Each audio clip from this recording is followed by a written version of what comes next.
Today we want to discuss about design of flat belt drive based on manufacturing databases.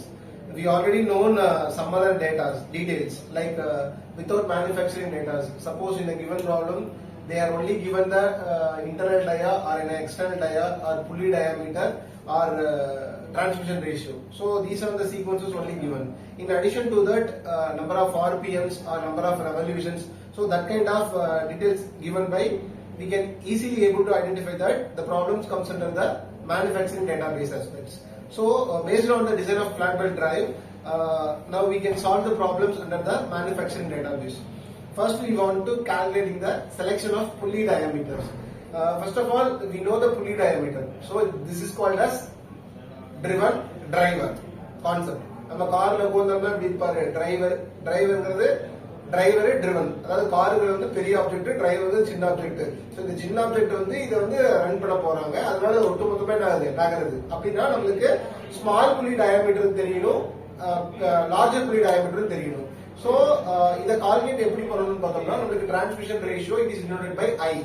I is equal to capital D divided by small d or else RPM, larger RPM divided by smaller RPM. So this sequence is only we can able to find out the unknown parameters. For example, I is directly given.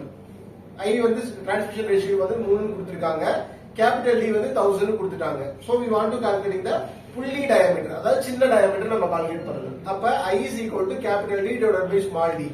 So I ஓட value தெரியும், எனக்கு capital D ஓட value தெரியும். Capital D ஓட value தெரியும், கீழே இருக்கக்கூடிய small D ஓட வேல்யூ எனக்கு தெரியாது. அப்ப ஸ்மால் டி எடுத்துட்டோம்னா ஐ டினாமினேட்டர் போயிடுங்களா, அப்ப கேபிட்டல் டி டிவைடட் பை ஐ னு போட்டோம்னா நமக்கு வேல்யூ கிடைக்குங்களா. சோ அந்த வேல்யூ வந்து நம்ம ஃபர்ஸ்ட் கண்டுபிடிக்கணும். That is called as selection of pulley diameters. So once இத நம்ம கால்குலேட் பண்ணி முடிச்சதுக்கு அப்புறம் we want to standardize the diameter.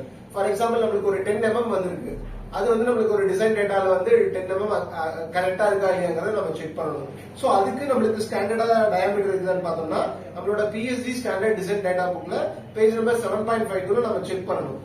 So அதுல பார்த்தோம்னா நம்பர் ஆஃப் வெலாசிட்டி 10, 15, 20, 25 அந்த மாதிரி ரேஞ்சில் இருப்பாங்க.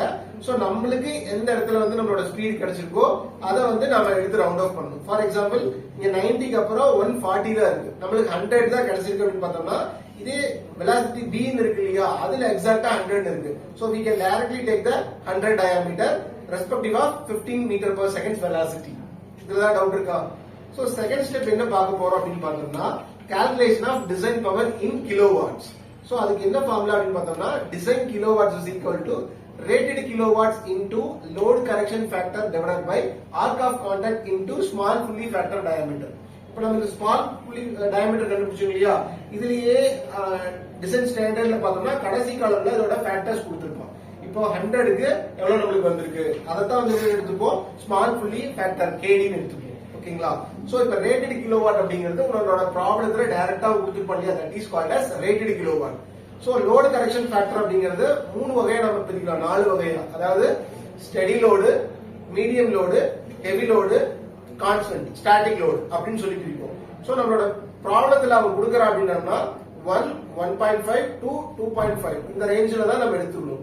சோ அவன் டைரக்டா பர்టిక్యులர் நமக்கு ப்ராப்ளம்ல கொடுத்திருந்தானா we can take the that load correction factor as அப்படின்னு எடுத்துக்கலாம். இல்ல orange கொடுக்கலனா we take the medium state conditions, அதாவது 1.5 அப்படிங்கிற வேல்யூ வந்து நம்ம கான்ஸ்டன்ட் எடுத்துக்கணும். தென் arc of contact அப்படின்னு பார்த்தோம்னா, இங்க கொடுத்திருக்காங்க இல்லையா, நம்மளுக்கு arc of contact is equal to 180 degree minus capital D divided minus small d divided by C into 100. C ங்கிறது உன்னோட centre distance, capital D small d உனக்கு இங்கேயே தெரிஞ்சிடும். புள்ளி டயாமீட்டர் கண்டுபிடிக்கிறது லார்ஜர் டயாமீட்டர் தெரிஞ்சிருக்கும். சோ இந்த ஃபார்முலால நம்ம மைனஸ் இதெல்லாம் பண்ணோம்னா நமக்கு ஒரு ஆங்கிள் கிடைக்கும். அந்த ஆங்கிளுக்கு பேரலலா என்ன வேல்யூ கொடுத்திருக்கானோ that is called as arc of contact factors. So இது எல்லாமே இங்க போட்டோம்னா we are getting the design power in terms of kilowatts ல கிடைக்கும். ஏன் இங்க kilowatts ல கிடைக்குது அப்படின்னு பார்த்தோம்னா, ரேட்டட் வந்து நம்ம in terms of kilowatts ல அப்ளை பண்றோம். சோ அப்ப இங்க எல்லாமே வந்து யூனிட்லெஸ் பாராமீட்டர்ஸ், இங்க ஃபேக்டர்ங்கிறது எல்லாமே வந்து யூனிட் பாராமீட்டர்ஸ், யூனிட்லெஸ். அதனால வந்து ரேட்டட் கிலோவாட் வந்து 10 கிலோவாட்னா 10 தான் நம்ம போடுவோம். in terms of யூனிட் வந்து நமக்கு கிலோவாட்லயே கிடைக்கும். அதனால தான் இங்க டிசைனிங் கிலோவாட்ஸ்ல நமக்கு கிடைச்சிருக்கு. ஓகேங்களா? Next we want to calculating the selection of belting. So ஒரு பெல்ட் எடுத்துட்டோம்னா உங்களுக்கு வி பெல்ட் இருக்கும், பிளாட் பெல்ட் இருக்கும். சோ வி பெல்ட்னா உங்களுக்கு அதை கட் செக்ஷன் பண்ணி பார்த்தோம்னா தான் தெரியும், அவுட்டர்ல பிளாட் ஆகும், போக என்ன ஆகும், இன்னர் கம்மியா இருக்கிற மாதிரி இருக்கும். இதுல தான் டவுட் இருக்கா? Okay, we can discuss in further classes. Thank you.